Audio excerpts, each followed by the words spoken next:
Hey guys, Mr. Short Hitter here. You don't look like a short hitter to me. Today, I'm going to talk to you a little bit about strategy on a par 3 using 3 different distances. So first, let's play this hole from the forward tee, 92 yards, a 50-degree wedge, or I can hit a little easy pitching wedge. I think in this case, I'm going to hit the 50. Kind of max this club out at 100 yards in the summertime with a wedge in your hand off a tee. You can aim pretty darn close to that flag. I go by the 10% rule, so I'm 90 yards, so I've got 27 feet would be 10%. So I feel like I should be able to hit this shot within 27 feet. So if this pin is tucked 10 feet from the edge or 15 feet from the edge, then I would adjust my aim and aim a little bit left of that pin. It's at least 35 feet from the edge, it looks like. So I can take this 50-degree wedge, aim it right at the flag, and fully expecting if I hit a decent shot, it's going to be within 27 feet of the hole.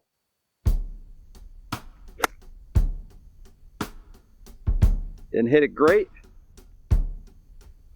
but it's definitely within that 27 feet. 15 feet from the flag. Now, when I mean the edge of the green, I'm generally talking about the fringe. Around the green, anytime I can get a putter on it, I'm going to putt it. I feel like it's a good shot. I feel like if I have a putter in my hand, especially inside 30 feet, I should be able to two-putt from there. So if I go to the edge of this fringe, 29 feet. So 29 feet from the fringe, and again, 92 yards. So we're within that 27 feet to where I can aim at that pin. Now, if the pin was here, where my ball was, then I would have to adjust my aim, and I couldn't aim at the pin. I would have to aim closer to where this flag is.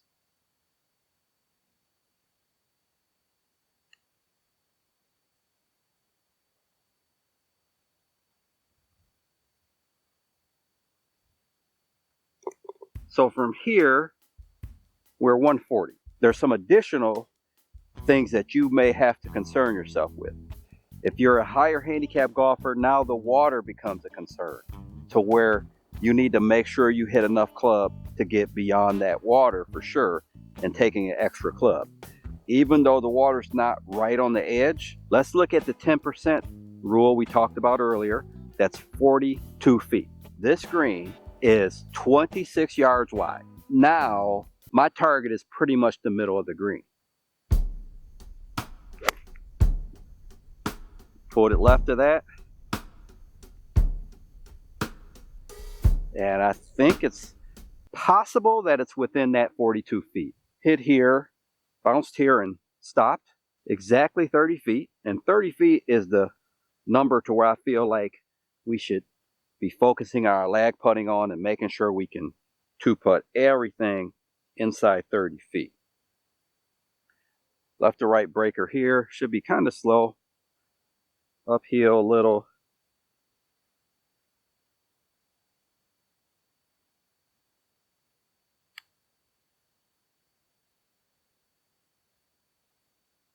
Didn't break as much as I thought.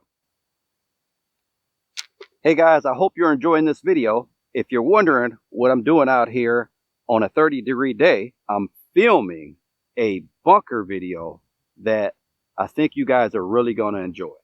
But I want to tell you really quickly, Golf Ball Planet is running a happy ball a day sale. Get 15% off plus a free divot tool now through December 20th with the code BALLADAYS 2024. Happy Ball Days from me and Golf Ball Planet. We've got 180 to the flag. Now the water kind of comes into play more for even some single digit handicappers. So you definitely want to take the water out of play. I would always take at least a half an extra club from back here. But there's another thing about being back here that is probably a little more surprising. We're talking about 180 yards. So 18 yards, 10%, 54 feet. So we would think, okay, 54 feet, middle of the green's 26 yards wide. The middle of the green is the target. But from back here, that actually is not the target. And I'm going to hit the shot at the target right of that green. And I'm going to explain why. And I have a 4-wood, which should be enough club because I'm off a tee.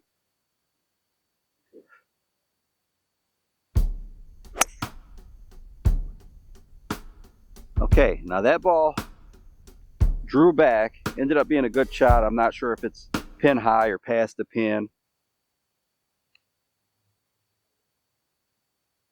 And we made it. We can't let the results dictate our strategy. You may play that back tee and aim right at the flag and hit it tight and make birdie. That doesn't mean it was the right strategy. And here I'm aiming right at the flag, happen to hit a draw towards the flag. But let's talk about why I did that. Okay guys, so this is the area to the right of this green. We have a pretty open area, just a couple trees to deal with. So generally, if I hit a shot and flare it out to the right over here, it's normally not going to go as far. It's going to land somewhere over here where we have a pretty basic pitch shot. I mean, you could hit this shot with a 50, 54, 58, just a 58 here. Didn't hit that well, but you get the point. Worst case scenario, we somehow end up blocked right behind this tree. Odds of that happening are so small. It's a tree that's 1.5 feet wide.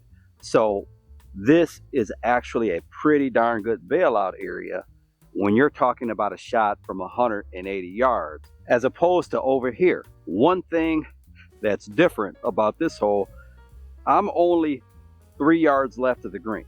Compare missing it 5 or 10 yards right there versus 5 or 10 yards left here.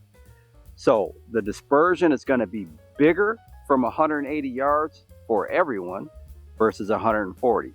I've seen people hit into this evergreen, or you could bounce on that cart path, and there's another evergreen back there. There's a cart path. You're behind this other green here. You're not going to have a good lie.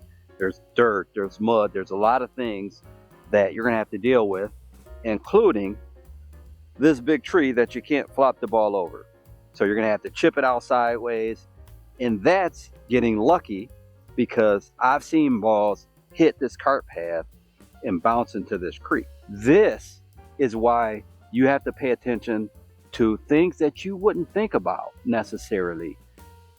I've seen balls bounce here so many times that I know that the safe play is missing that green right. Because if you hit that cart path, it's a double bogey waiting to happen. Guys, if you think this video helped your game, then how about subscribing to the channel? And if you've already subscribed, then drop me a comment and a like.